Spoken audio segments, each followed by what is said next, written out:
కొంతమంది పిల్లలు క్యారెట్ తినడానికి ఇష్టపడరు కదండీ! సో, అలాంటి వాళ్ళకైతే ఇలా carrot rice, carrot fry, carrot curry అలా చేయడం వల్లయితే పిల్లలైతే ఇష్టంగా తింటారు. ఫస్ట్ అయితే కుక్కర్ పెట్టుకొని తర్వాత కొంచెం ఆయిల్ అయితే వేసుకోండి. ఆయిల్ హీట్ అయిన తర్వాత కొంచెం పోపు దినుసులు వేసుకొని ఆల్రెడీ చాప్ చేసి పెట్టుకున్న ఒక ఆనియన్ అయితే వేసుకోండి. సో, ఆనియన్ వేసుకున్న తర్వాత కొంచెం అల్లం వెల్లుల్లి పేస్ట్ వేసిన తర్వాత ఈ మంట అనేది సిమ్‌లోనే పెట్టుకోండి ఫ్రెండ్స్. ఎందుకంటే కింద అడుగంటుతుంది. సో, అందుకోసమని నేనైతే సిమ్‌లోనే పెట్టుకుంటాను. తర్వాత వచ్చేసి 2 రెబ్బల కరివేపాకైతే ఏసుకోండి. ఈ కరివేపాకు అయితే నేను ఎక్కువనే ఏస్తాను. సో, ఆ క్యారెట్ ఇట్లాంటివి ఏదైనా చేసినప్పుడు అందులో పెట్టుకొని తినేయొచ్చు డైరెక్ట్‌గా. అందుకోసమని నేను మనం కరివేపాకు చాలామంది తీసేస్తారు. సో, ఇలా క్యారెట్ దానిలలో పెట్టుకొని తింటే కరివేపాకు తిన్న ఫీలింగ్ రాదు. అందుకోసమని ఇలా అయితే ఎక్కువ వేస్తాను. తర్వాత వచ్చేసి 2 ఎండుమిర్చి ఏసిన తర్వాత మొత్తం అయితే అంతా ఒకసారి మిక్స్ చేయండి. చూసారా? కింద అయితే అడుగంటుతుంది. తర్వాత వచ్చేసి ఆల్రెడీ శుభ్రం చేసి పెట్టుకున్న క్యారెట్ అండి. సో, క్యారెట్ ఏసుకొని ఈ తాలింపు ఆ క్యారెట్‌కి మొత్తం అంతా పట్టించేలా మొత్తం అంతా ఒకసారి మిక్స్ అయితే చేసేయండి.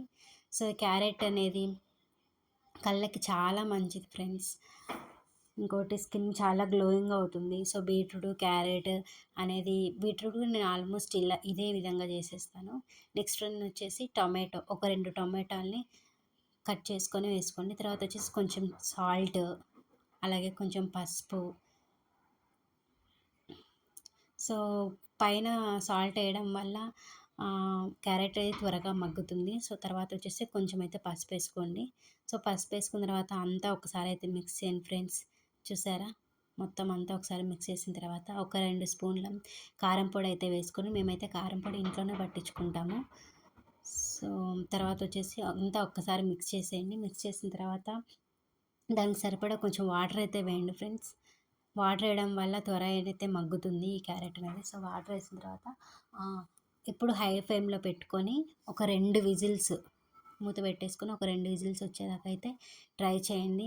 చాలామంది పిల్లలు ఏంటంటే పచ్చిది తినడానికైతే ఇష్టపడరు. కొంచెం తిని అలా పెట్టేస్తుంటారు. అలా కాకుండా పిల్లలకైతే ఇలా క్యారెట్ రైస్ కానీ, ఇలా క్యారెట్ కర్రీ చేసుకున్నట్లయితే మనం రైస్‌లోకి బాగుంటుంది. ఇంకా చపాతీలోకి బాగుంటుంది. తర్వాత వచ్చేసి ఒక 2 విజిల్స్ వచ్చిన తర్వాత చూసారా? ఆ జ్యూసీగా గ్రేవీ అయితే వచ్చేస్తుంది పైకి. తర్వాత వచ్చేసి లాస్ట్‌కి కొంచెం ధనియాల పొడి, ఇంకా కొంచెం కొబ్బరి పొడి వేసేసి ఇంకొకసారి మిక్స్ చేసేయండి. సో, ఇలాంటి కర్రీ రొట్టె అయితే ఇంకా బాగుంటుంది. మా అత్తగారు రొట్టెలోకి కాంబినేషన్‌గా చేస్తారు. చపాతీ, రొట్టెలో కూడా చాలా బాగుంటుంది. సో, రైస్‌లో కూడా బాగుంటుంది. తర్వాత అంతా ఒకసారి అలా మిక్స్ చేసిన తర్వాత ఒక 5 మినిట్స్ సిమ్‌లోనే పెట్టుకోండి. ఎందుకంటే ఆ పొడి దానికి బాగా పట్టి సో, ఇట్లా మొత్తం జ్యూసీగా వచ్చేసింది. గ్రేవీగా వచ్చేసింది కదా! అంతే ఫ్రెండ్స్. ఒక 5 మినిట్స్ అలా పెట్టేసి చూసారా? కనిపిస్తుందా? ఒక 5 మినిట్స్ అలా పెట్టేసి మూత పెట్టేసి ఆఫ్ చేసుకోవడమే. వీడియో నచ్చితే లైక్ చేయండి ఫ్రెండ్స్. షేర్ చేయండి. ఓకే. Bye bye.